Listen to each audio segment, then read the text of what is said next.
Welcome to the Life Success and Legacy podcast. We're glad you're here, and we hope you enjoy the episode.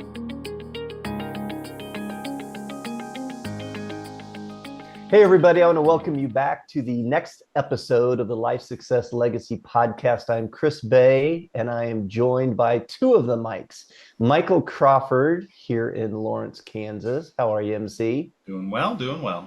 Good. And Mike Kwong, the professor down in Houston, Katy, Texas. How are you? Good. Awesome. Anybody feeling the boot camp hangover? Oh, no, not hangover. Finally coming out of it. I'm hyped. I got I'm jazzed up. What an amazing event. I'm not sure when Crawford will release this, but in real time, we are on a Wednesday morning after a huge weekend. Mike Crawford, you want to tell people a little bit about what happened this weekend? Yeah, so we've been planning for a long time. Most of you probably heard the build-up for this. We had a two-night event here in Lawrence, Kansas. We had a Friday night social at the Everett Homestead, as we called it. And then we had a full morning, full-sized, all-in boot camp at Lawrence Country Club on Saturday. And we had between 70 and 80 people from all over the country, which I think is the thing that just blows me away the most. Like, it's when we used to do these live ones in Lawrence long before the pandemic, and when it was just really the four of us, 3-4 of us with, Shelly. We were just excited when people from Kansas City drove in, to see us. Yes. And for context, that's only about 30 or 40 minutes of a drive time, And so now that we have folks willing to drive and or fly in from all parts of the country, it's a pretty exciting, next chapter, the 10-year evolution of Life Success and Legacy. Yeah, it was a great event. Mike Kwong, any comments you want to make from the weekend? Well, for me, it was super special because I've never been to Lawrence, America, as you call it. Right? Absolutely. It was where it all started, for LSL, for Mike Everett, to go into the space, the very room that, you guys had the first, boot camp. To me, I love, history and heritage. And so that was really special too.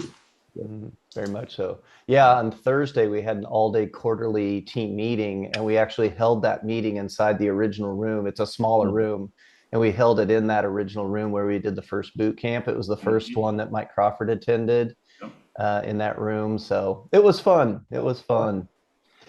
So today we want to dive out on some particular topics, and the teacher in me wants to say what the outcomes of the lesson will be. So our hope is for our listeners, just so you can kind of start that file in your mind and say, okay, this information is going in this file. Our goal is, number one, how IBC can be used for passive income. Okay. As a reminder, infinite banking can do at least 4 things, and we talk about this all the time. Number one is eliminate outside debt. And we spend most of our time focusing on that and giving examples and talking about it because sadly, that's where most of America lives, is dealing with debt, credit card debt, car loans, mortgages, student loans, etc., right? So that's the very first thing. The second thing is building your warehouse of wealth. And that's where you capitalize your policies, where you have the cash values that you can then use and deploy for anything you want. Okay.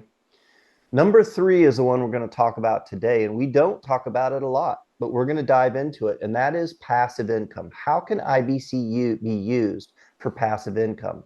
And then the fourth one, obviously, is the legacy. That is the death benefit. That is the tax-free wealth transfer that gets passed on to the beneficiaries. So number one, we want to talk about how IBC can be used for passive income. And secondly, we want to talk about what is income stacking and what is DIBS, and how does DIBS and income stacking fit into IBC. Okay? So that's what we're gonna jump into. So first of all, let's start with what people are familiar with. Okay, and we'll use a couple of examples. Mike Kwong, can you just kind of very simply lay out how most people think about real estate and how rental properties can be stacked? We'll start using that term, right? how rental properties can be stacked and using the equity for that. Yeah, so perfect. Thank you. So a lot of folks are familiar with, investing in real estate, and when they do that, obviously they're thinking of buying a rental property, right? And the first one you buy, right, you apply. Typically, you're not going to have the cash to buy a house outright, whether it's your own private residence or, rental. And even for rentals, a lot of folks, what they'll do is go to the bank and apply for a mortgage. So you're borrowing from the bank, right? You're leveraging the bank's money in order to buy an asset, right? And in this case, it's a rental property. Now, that house, is going to be rented out. It's going to start providing income, okay? And that income is used often to pay down or pay off, the mortgage, that source of that capital to get that asset. Now, as you build up equity, okay, you have access to these dollars again. Oh, isn't that like, your policy, right? Yes. So you can borrow against that equity and then buy another home or another house that starts a second income stream, okay, that again now doubles that income stream to pay back the leverage that you use to get those two assets. So people understand, and a lot of folks are doing this kind of stacking, right, already, right? It's that process of leveraging, someone else's money, right, the banks, in order to get an asset that provides regular systematic, profit or payments back to you. And then taking those payments to pay off the leverage and then do it again. That's it. Yeah.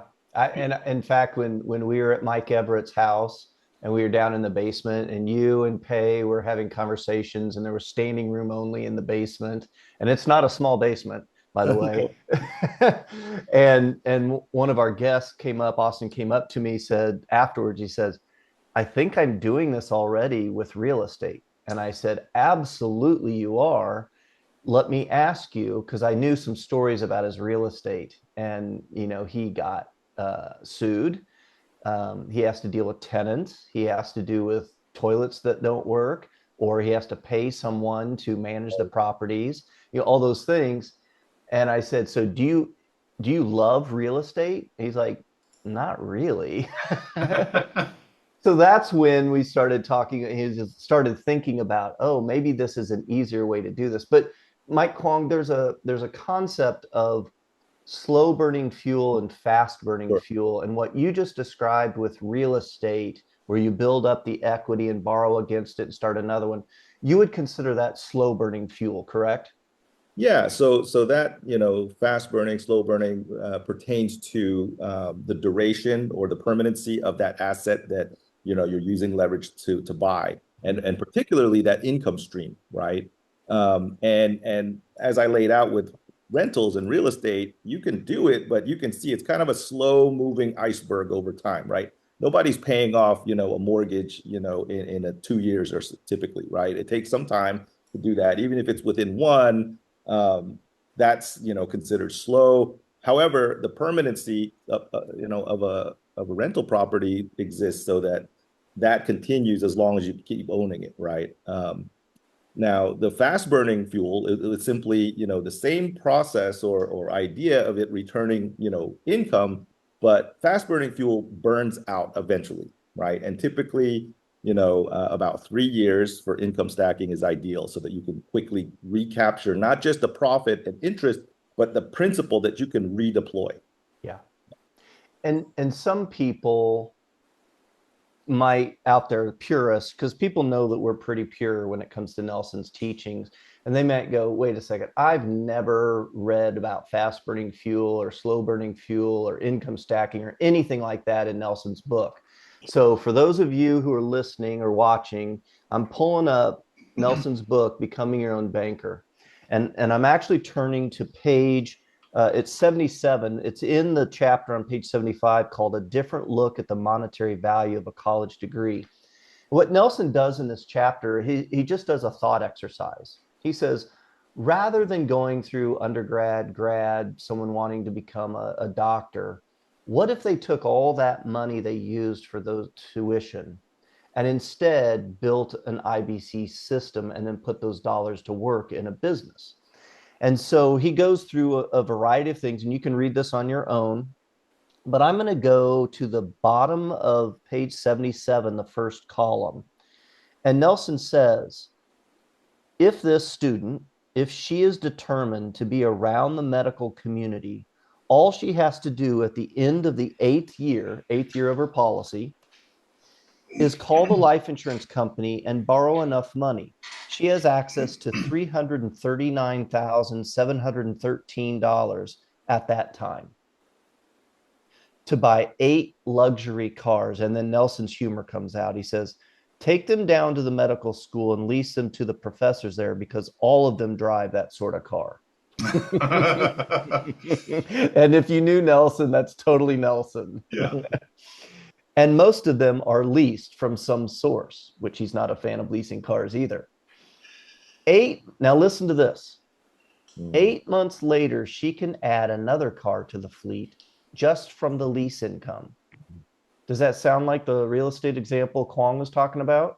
Only we're talking cars. We're just talking cars. Oh my gosh. 7 months later, another car. 6 months later, another, etc.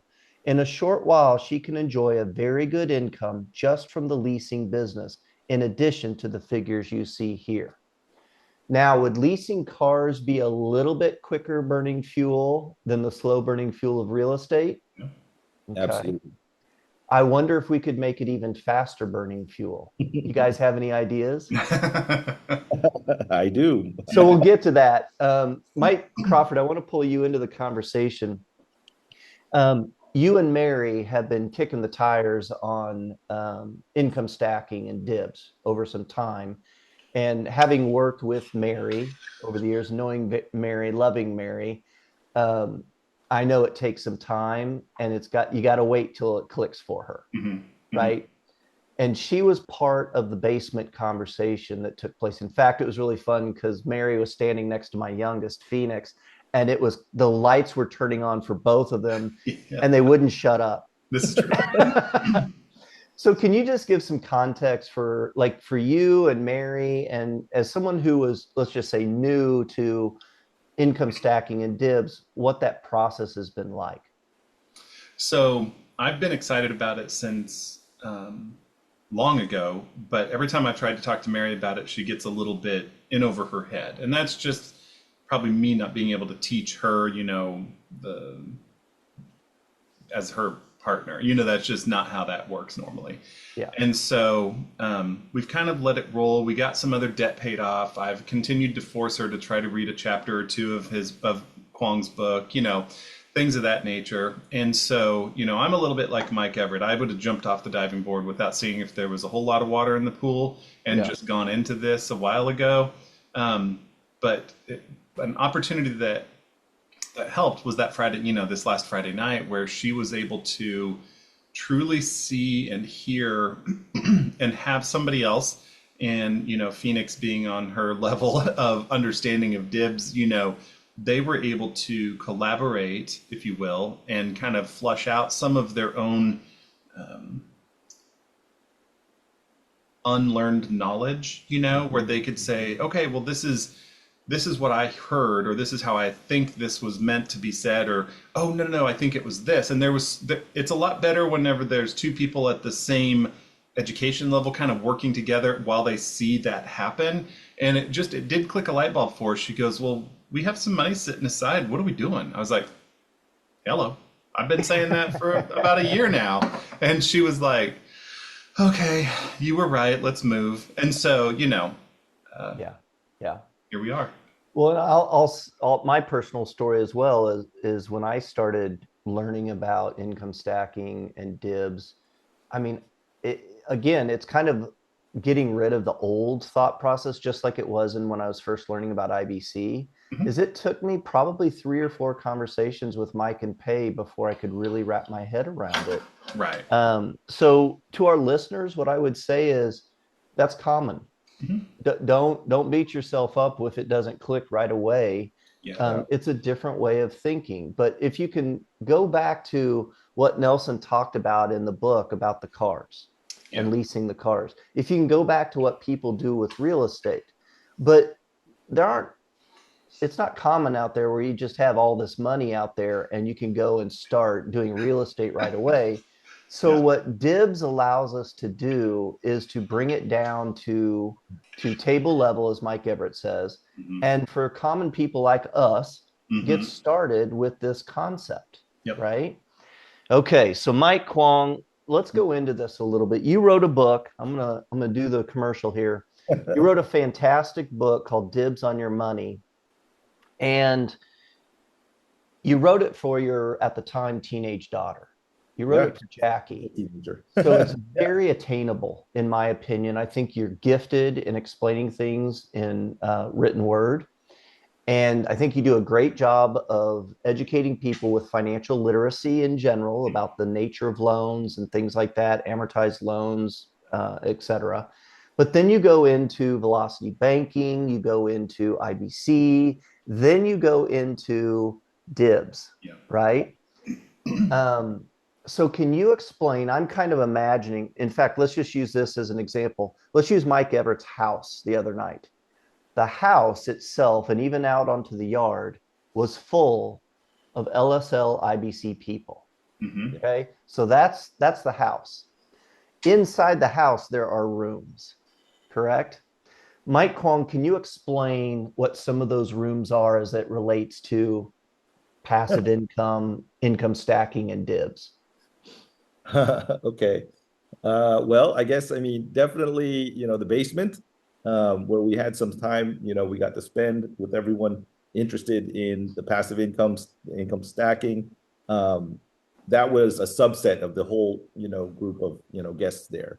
And I was pleased to see it was quite a big subset, for the end of the evening, but right. So income stacking is, again, like you said, one of just four, right? Passive income is just one of the four elements or benefits that IBC can, offer folks. Um, and it's really, interchangeable, with debt pay down as well, right? Because you mentioned the process or dynamic at work. It's almost the same. It's just depending on what deploy your capital towards. So we did Dave Ramsey for 7 years, and we did the debt snowball, right? And it's like, let's attack one thing real quick, and then once we get that dealt with, then we go to another and another. And it's not apples to apples comparison, but it's kind of like turning that debt snowball upside down and creating these stacks of income. And I always think about two words. You might explain it differently, but I think of two key words to income stacking. That is flow, keep the money flowing, and layer. Layer these stacks on top of each other. Yep. Yeah, you brought up a great, metaphor of flapjacks, I think. And stacks of flapjack, well, pancakes for some folks, right? Yeah. And it's just like that, where you start compounding, these income streams of stacks. And just like you were saying, where you flip it on its head, what essentially you're doing with velocity banking, because that's really the driver of this all. It's velocity banking, where you're leveraging a simple interest, credit instrument, perfect case being a policy, right? Cash value policy loan, in order to do what with it? Okay. On the other side, you've got all this debt, right? We were talking about, car loans, student loans, mortgages, and the key to that is that it's compounded and amortized. That's very expensive interest, right? Yeah. So if Yeah. you're paying that, you want to get rid of it. So the perfect debt weapon essentially is that, line of credit or cash value loan. Now that's, half of the story, however, right? Eventually, once you debt snowball all that away or to a reasonable level that you're satisfied with, there's a whole other world, as Chris, you call it, the blue ocean of Yeah. what about above the zero? What can we do there? And really, you're still doing the same thing, right? You're still going back to the well of your Yep. cash value loans, borrowing it, leveraging it for short term, okay? Because you're turning that money, right? And then what are you doing? Instead of knocking out the negatives, you're stacking on some positives one by one as you build it up. Yeah. Mm. So, when we buy our debt, if we have a car loan and we essentially are taking a loan against our policy, and we're buying that debt and we're bringing that debt inside, what we're doing is we're turning that cash flow, that wind current, our direction. And, you know, in Nelson's research, he had 34.5% going to interest on our debt after taxes. Well, where do you get that kind of return on your investment, right? So if we turn that outside debt into inside debt, that's a really great investment for us. Mm-hmm. But then when we run out of debt, then what do we do? Right? Yeah. And that's where this income stacking concept comes into play, and DIBS, which marries these two amazing concepts together. Yeah. I think the interconnectivity of the two is, to use another language, you know, it's like pancakes with syrup, man. Like, I mean, you can stack everything you want, but without that syrup, right? I mean, you gotta have some butter and syrup, right? Yeah. It's just the marriage of the two concepts is, and it's not even really that they're separate. It's almost like it's uncorking the next layer of the infinite capabilities of IBC, right? You know, it's like Nelson talked about it. He gave multiple examples. He just didn't use the exact language. What Mike Kwong was able to do through his, you know, time and energy and research and educational background and, you know, experience, like, was able to extrapolate it out into a written book that explains the details founded in infinite banking as a way to, you know, continue growing your passive income. Yeah. So I just want to say something here, two things real quick, if I may. Mm-hmm. When you consider, you know, buying assets and building out, you know, a portfolio of assets that provide income and, you know, wealth over time, the slowest way is to save up for it. Just like Chris Bay, you showed about the cars, you save up for it to get that house or car or whatever. And then, you know, you have it, now it's earning money. And then you save up for the second, and then you buy and save up the third, right? That's a very slow kind of linear, you know, progression of your portfolio as you build it up.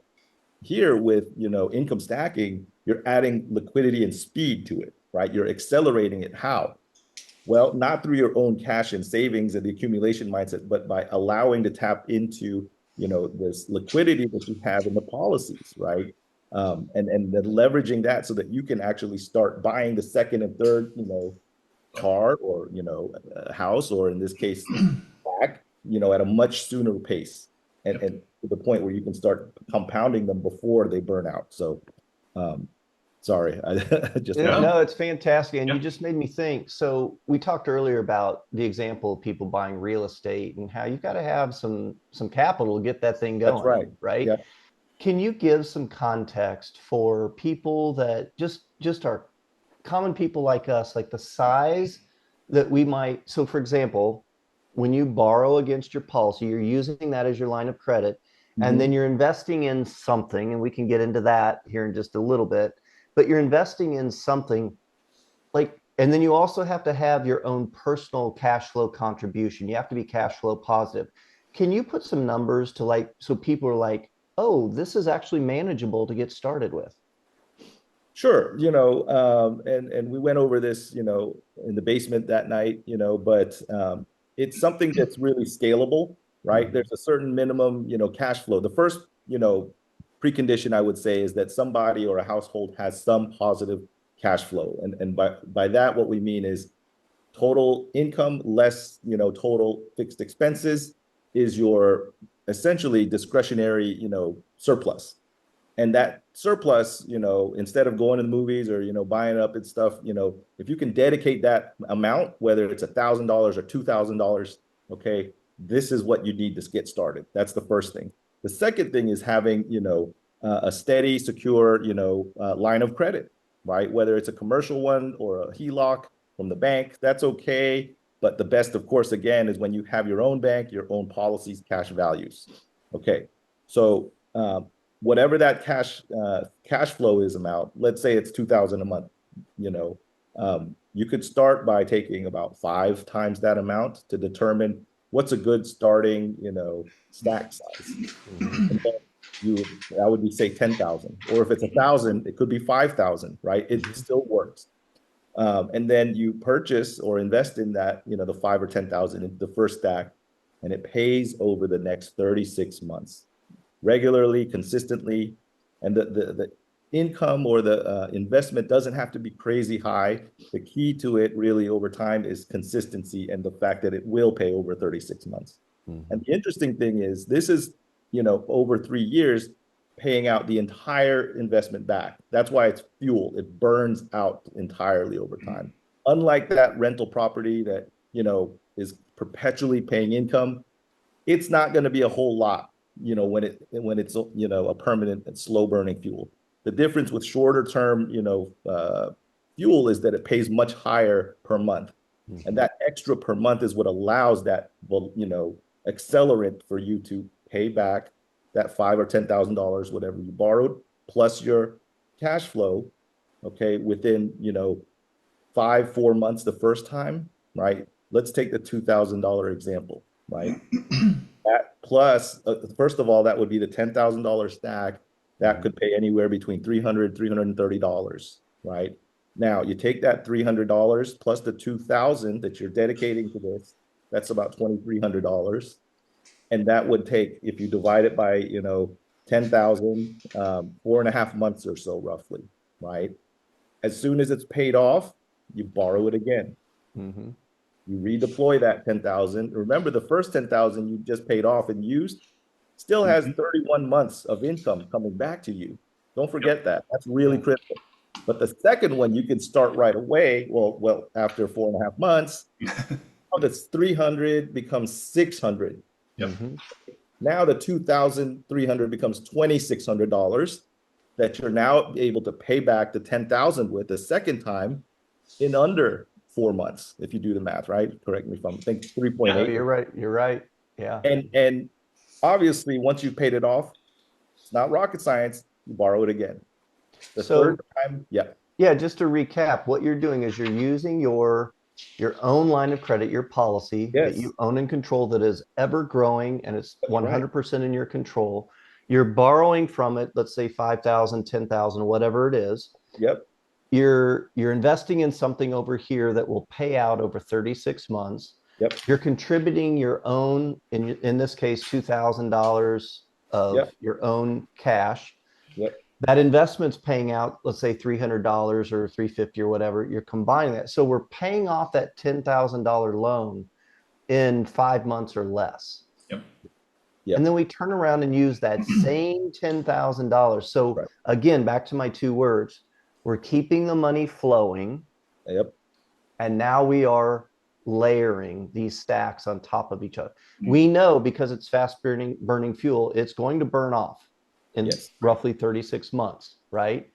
But take us to the next step. Let's say that we do this, and now we've done several stacks, and this line of credit now is getting paid off in, say, 3 months or less. Then what do we do? Right. So this is where, imagine riding a bicycle, right? If you start in the first gear, right, and you're pedaling, it's pretty easy to pedal, but you're not going very fast. Well, you start pedaling faster and faster, right? And that's what's happening. You start at the, 4.5 months, then you go to 3.8 months, then 3.2 months.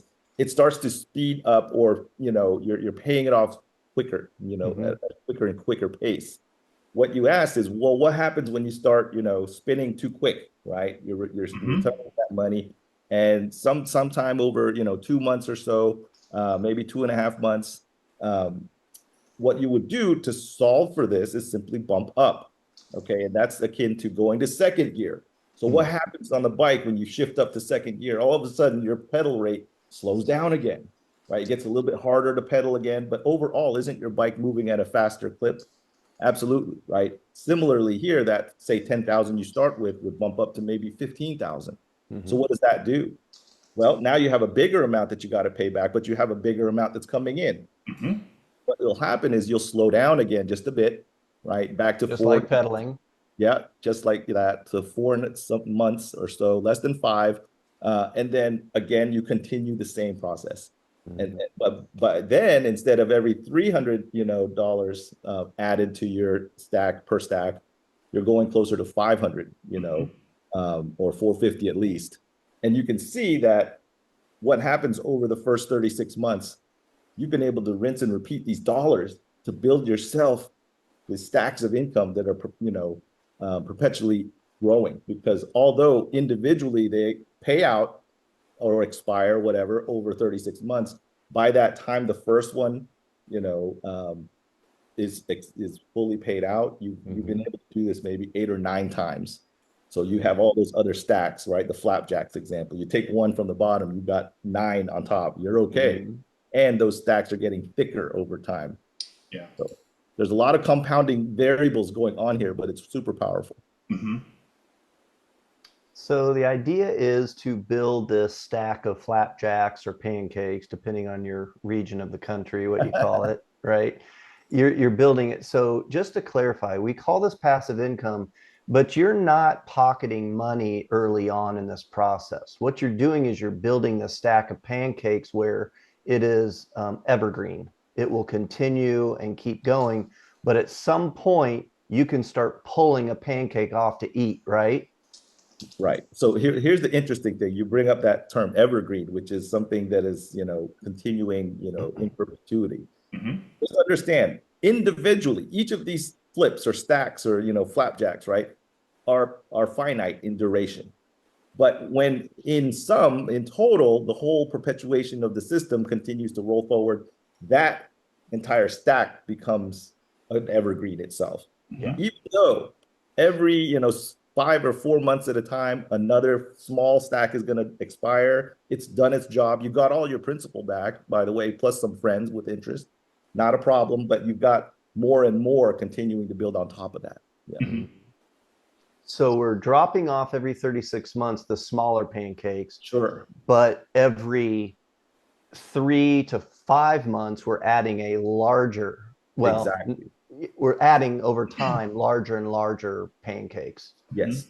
Yeah. And yes, in the beginning, you continue to, foster that and you keep on track. You're building it up. It's like the farm pump example I use, even with our policies, right? You give 4 good strokes. Those are the first 4, years of your capitalization of the policy. You build up that back pressure. By that 5th stroke, you got the back pressure hit. It's flowing on its own, and you can drop the PUAs, right? Same thing here. You have to have a certain time while you're capitalizing your stacking system. And then after a certain point, it has so much momentum. First of all, you won't even need that, 2,000 a month anymore. Really, as a fraction of the total, passive income coming in, it's inconsequential. And then soon enough after that, you can actually start spending every month a certain percentage of that total inflow of passive income from the stacks. We started our income stacking, I think, about 4 years ago now. How long ago did you and Pay start yours? April 2019. 2019. Okay. 6.5 years or so. Yeah. And what I would say to listeners out there is, again, it's not a brand new concept. Obviously, people have used this with real estate. Nelson talks about it with the leasing cars and those things. I think what, and very similar to what Nelson did, is Nelson took a concept and he gave it language and context and applied it for common people of how IBC can work.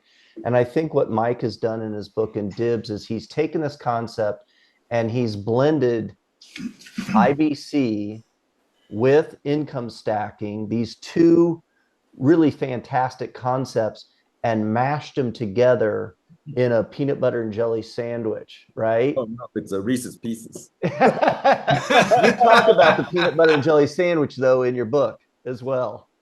Is that right? You do. Back I know. I forget what I wrote, too. Sometimes, yeah. Back in the last chapter 13, yeah, you talk about the peanut. You start with, what do a PBJ sandwich and a Reese's peanut butter cup have in common, right? I didn't want to put both on the cover. That might, be confusing. So I yes. I love it. I love it. So either Mike Crawford or Mike Kwong, just both of you chime in. Like, as people are interested in learning more about this, what have you found is helpful to learn about DIBS and income stacking? What are the resources that are out there? From an outsider, not having created the structure of it, the book is obviously imperative. Yeah. It is a quick, effective read, but that one too, BYOB. If you haven't read it, start there. Of course, DIBS is founded in IBC, so if you don't understand IBC, you're going to be a little confused. But then read DIBS, join the DIBS community, on WhatsApp or through Discord, and continue engagement. Ask the questions, follow through, attend the free learning events that both the DIBS chat and Mike and Pay put on versus the Life Success Legacy full team events, which are typically more focused on infinite banking, but they both tie hand in hand, just like we're explaining in this podcast. And so I think there's not too many resources there, but there are plenty of attainable, free resources, book aside, that you can gain access to.